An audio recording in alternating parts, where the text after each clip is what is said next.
Welcome to the Growth Whisperers podcast, where everything we talk about is building enduring great companies with enduring great teams and enduring great strategy, enduring great cash flow, just enduring greatness all around. I'm Kevin Lawrence. I'm here with my co-host, as I am every week, Brad Giles. Brad, how you doing today? I'm doing excellent. Thank you. Excellent. Just got off an interesting week down south and pumped and ready to go. How are you doing? I'm doing great. I'm just up at the lake on some vacation time, surrounded by, some forest fires here and there, which has made it very interesting because we're in a desert region, but it's great. And just have some nice time to let the brain cool off. So it's good. So very chill. Let's jump into our word of the day and we'll talk about our topic. Actually, let's talk about our topic first. So what are we talking about today, Brad? And then we'll just quickly jump into the word of the day and away we go. Yeah, for sure. We are talking about, are you an operational CEO or a strategic CEO? CEO is one role, but are you an operational CEO or a strategic CEO? So we're going to talk about the difference and the impact and actually how that can make you feel as a leader. Yeah, it's awesome. I love this topic, and that's something we talk about all the time as CEOs grow through different levels. I call it a shift from a lowercase c CEO to a capital C CEO, which we'll get into that. Good. So word of the day or phrase of today, Brad, what's yours? So it's kind of in tune with our topic today, but it's about Napoleon Bonaparte. Okay, now this is not going to take forever.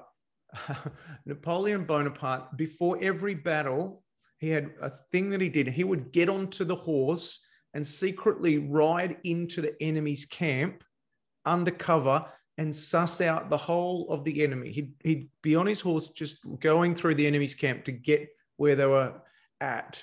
He did that in every single battle that he fought, except for one, which was Waterloo, which you may or may not know that he lost because he had, I think it was hemorrhoids at the time, and couldn't ride a horse. So that it's a little bit different to the word of the day, but it's just something that I picked up that was like, yeah, you've got to know your enemy.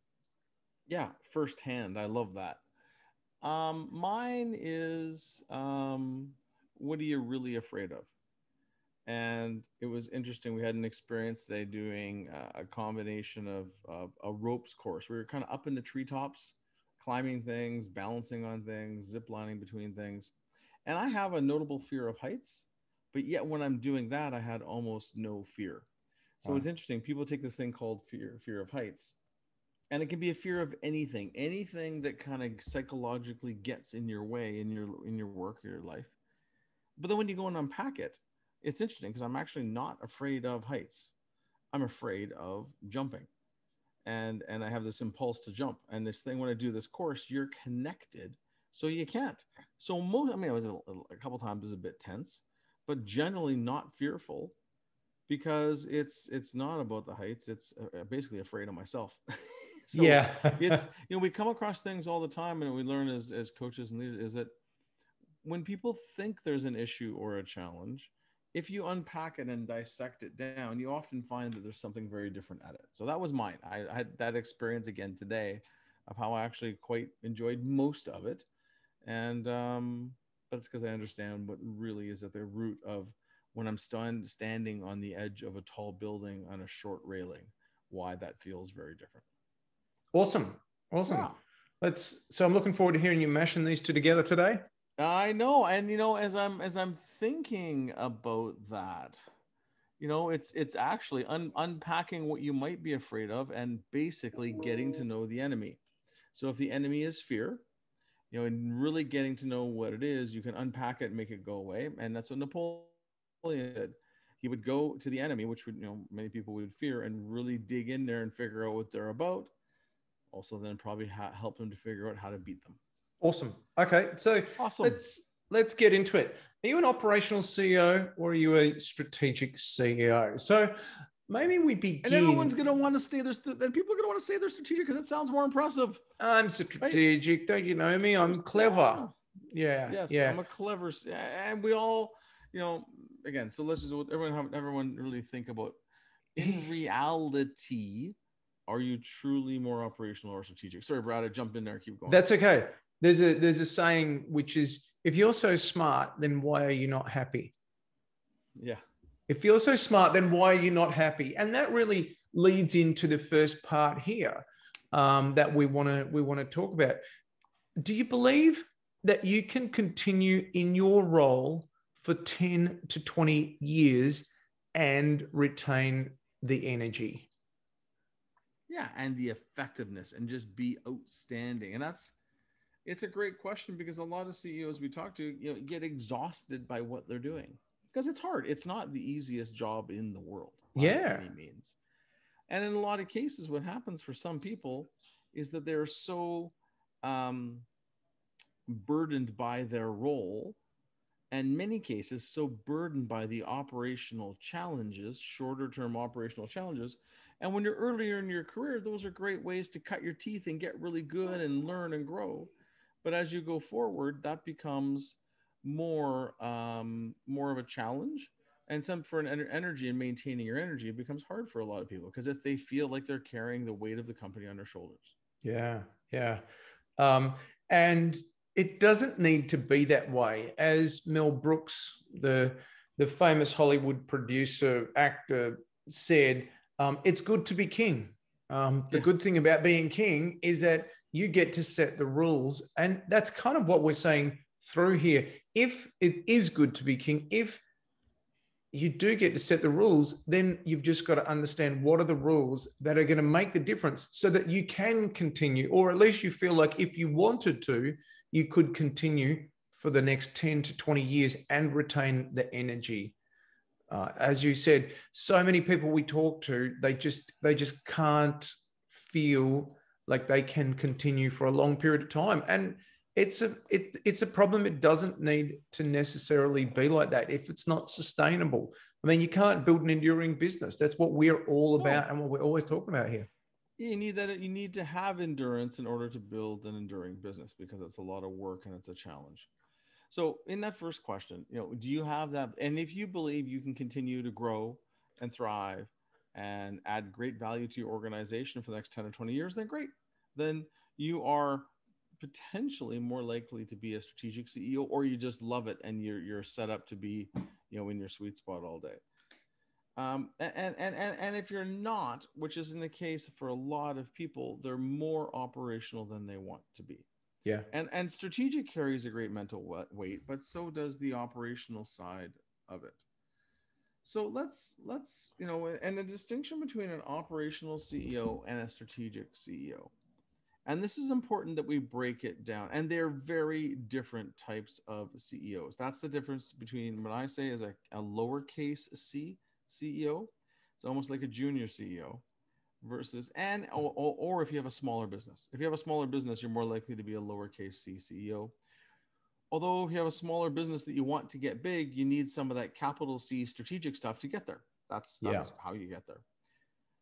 So let's talk. So what if we were to draw some distinctions between an operational and a strategic CEO? Let's look at some of them. And one of them we got here, and I'll start with the first one. You can go on to the others, or Brad. But it's the time frame of the projects they work on. Operational CEOs are generally focused. Sometimes it's a day, or a week, or maybe a year.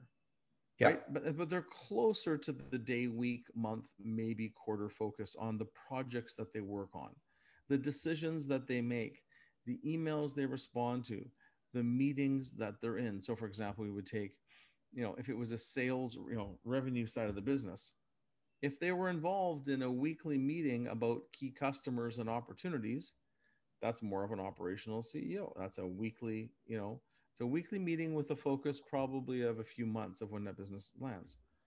If they're strategic, they're going to be focused generally on stuff that's about 3 years plus a lot of the time. And there's no right amount of time. Like it's different for everyone. But they're going to be looking at partnerships.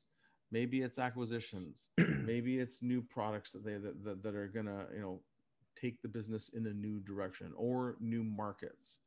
It's things that will impact the income statement or balance sheet in 3 years versus, day, week, or month. That's the first is time frame.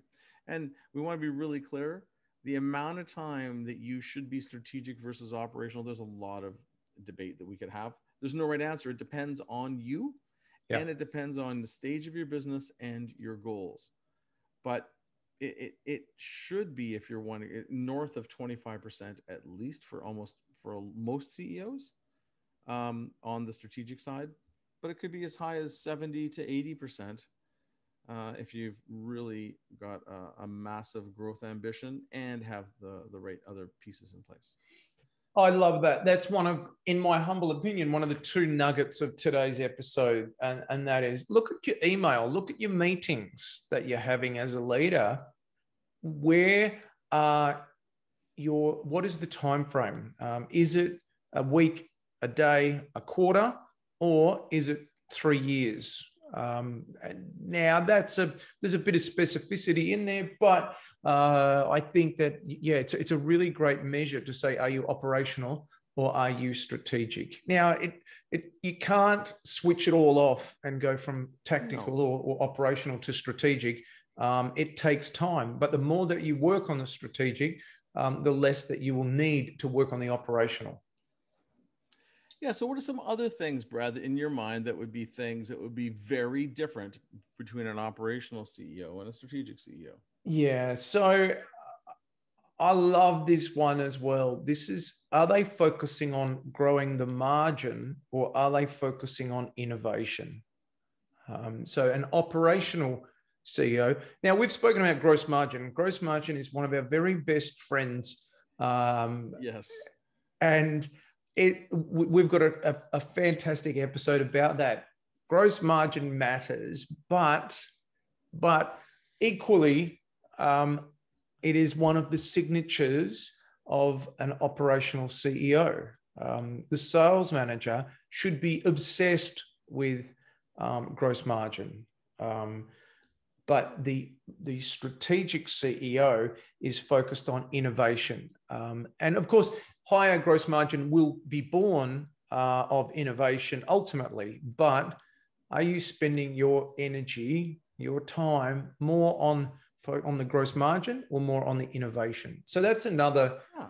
That's another. Yeah, because the innovation is really going to benefit you. And again, we go back to that 3 year as a concept. It's going to benefit you a lot 3 years down the road or longer, where that gross margin squeeze or dialing in would be a little more short term.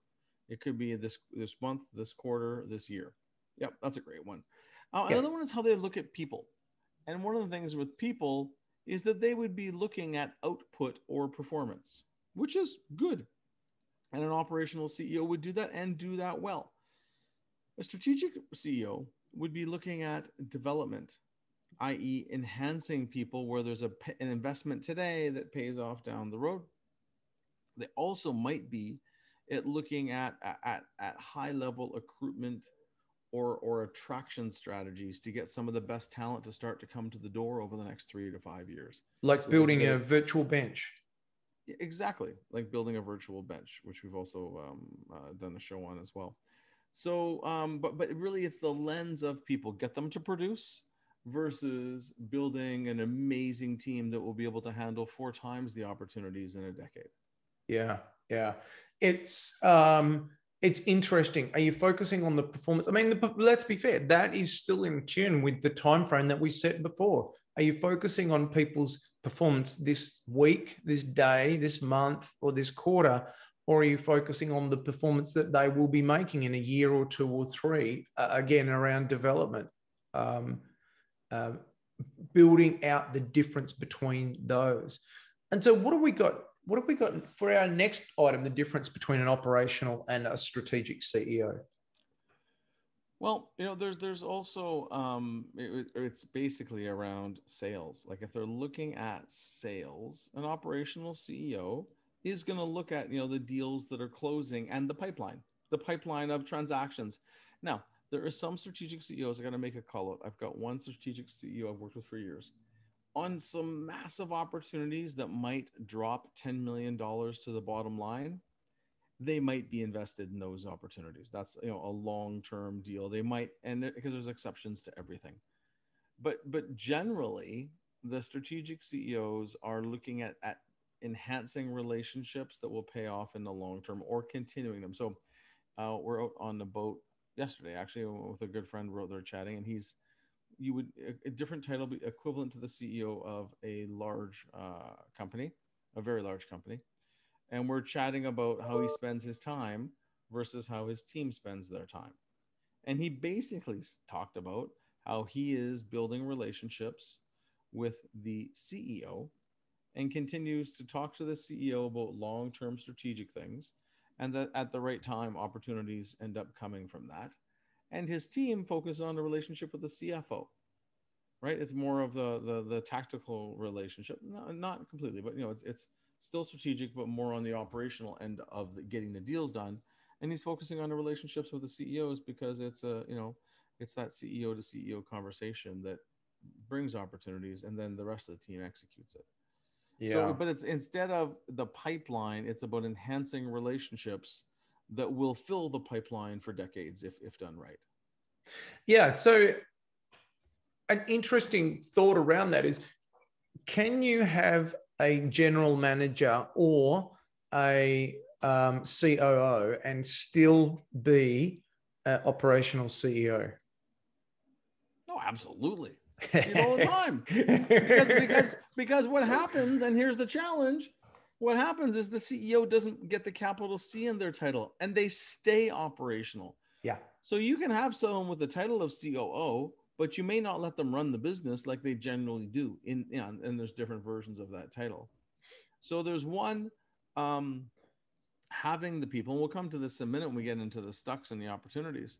It's having the people in the roles. And then secondly, it's operating like that strategic CEO and pulling yourself out of the weeds and out of the details. And it's hard. Because because it's your comfort zone and you've been doing it for years. Yeah. And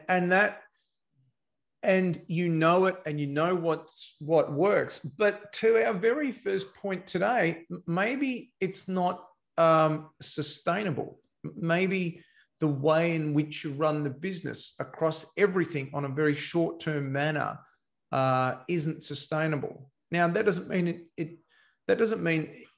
if you had a CEO who was doing that well, that it would be sustainable for them. It should be. Okay, it should be sustainable because they're not also carrying the other burden that the CEO is. But being able to pull that apart and say the CEO's role has to be sustainable. Therefore, we want to work in the long term to be more of a strategic role rather than an operational role is certainly what we're advocating here. Yeah, so why don't we dig into what are some of the things that drag a CEO more operational or lift them more strategic, like specific things that we have seen. And I'll start with one of them. Like two. I'll start with two. And they're tied. One is the strength of their team. And to give an example, if they have a team, and if we take a look at levels in companies and think about a vice president versus a director, in term basically an autonomous, a leader that can manage almost anything with someone that still needs help with some decision making, generally, and they're still earlier in their career, often, not always, but often, is that they have very strong VPs or whatever title you want to call it under the CEO that are strong and actually don't need a lot of care and attention. They need to be supported, but they're accountable. They know their stuff, they deliver, and they get stuff done.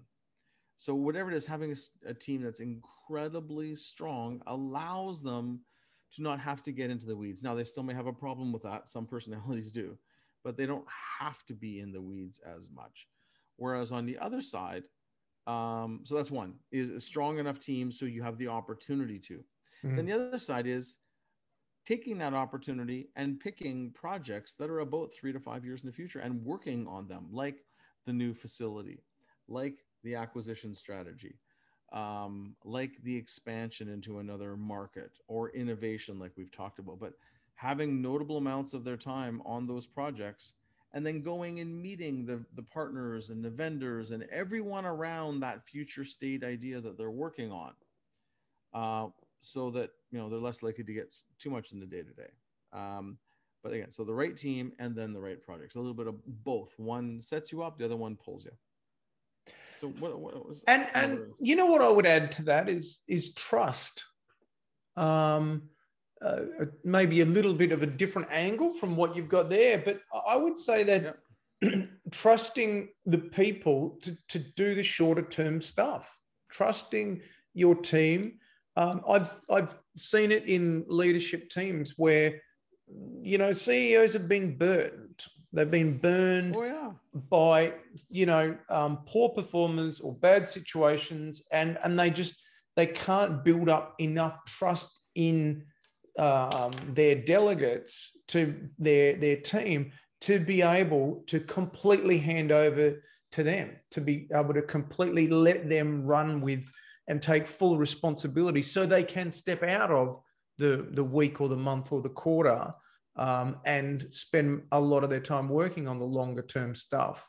And so that kind of, they get into this terrible loop of that they can't escape from around trust. Yeah, and I would always add, when people say the word "I need to trust," and I would add the word "verify." Trust and verify, and which is usually you need data and reporting to be able to do it. And we've done other episodes where, you know, doing this is like being it's the shift from a visual pilot, a visual licensed pilot called VFR, visual flight, where you can fly when you can see where you're going, i.e. good weather and sunshine. Yeah.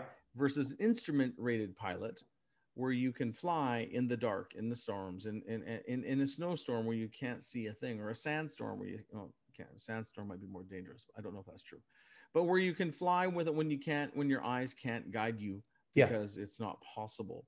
And having the right reporting in that, it makes a massive difference. And whether it's on the people, on the process, the financial KPIs, the operational KPIs, how people are doing and bringing the strategy to life in terms of the execution plans, all that stuff really, really makes a difference too. Yeah. So, and a lot of people don't have the right data, and that's why they have to have their hands in it. And it's, you know, it goes back to one of my favorite phrases, which is managing by objective. Yeah. You know, and the processes we set up in companies, everyone has clear operational metrics, financial metrics. They have clear quarterly goals by group and by person. It doesn't take a rocket scientist to tell where performance is and isn't for the people doing the work or the people that oversee that. But a lot of people don't have tight enough systems to make it that way. And then they can feel, or maybe truthfully do need to be over involved to make that happen. Yeah. So what can we do about it?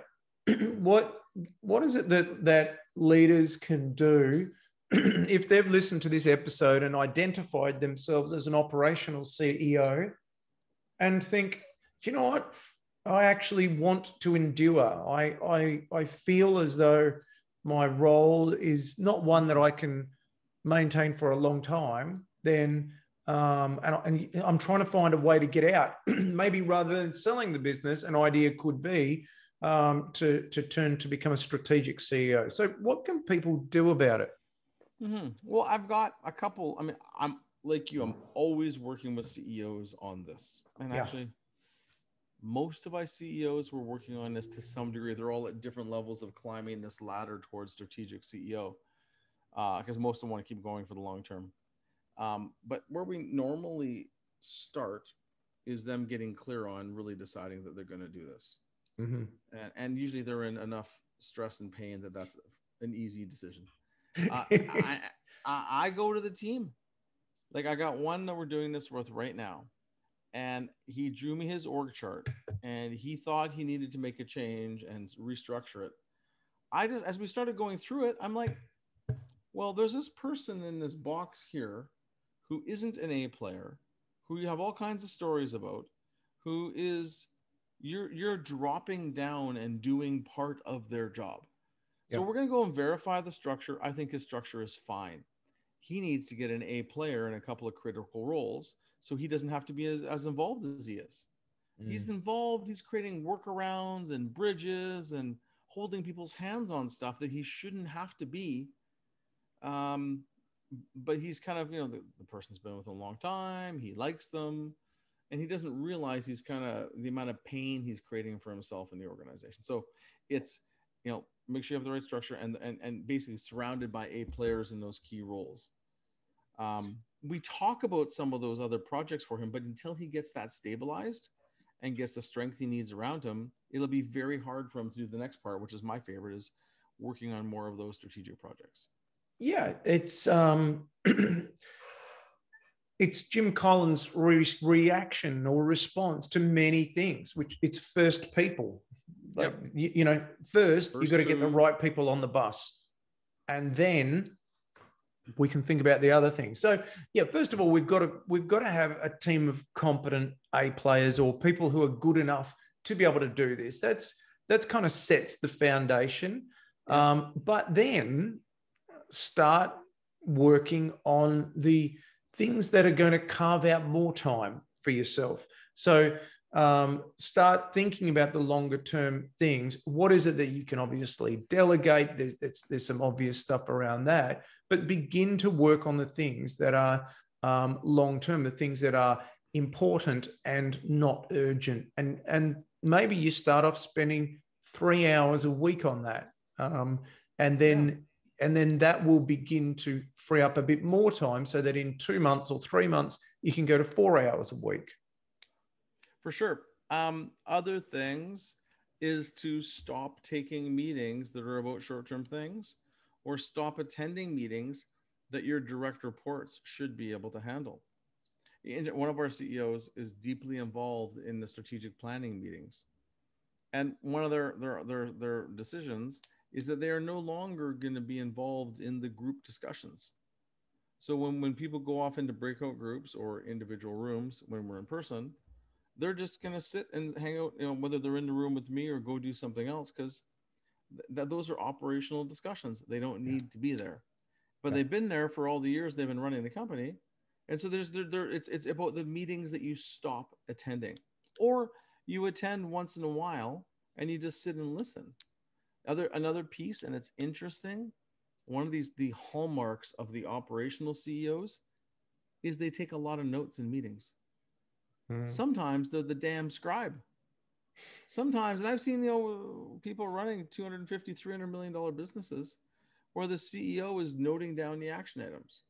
So, I mean, they're really helpful, but the real operational ones have a hard time letting go of that, and that's just you're in the way of other people and letting people handle those things themselves. And again, it's more common than I would think that it would be, especially when. And so, but all of those things that you've said is about figuring out what you need to stop doing.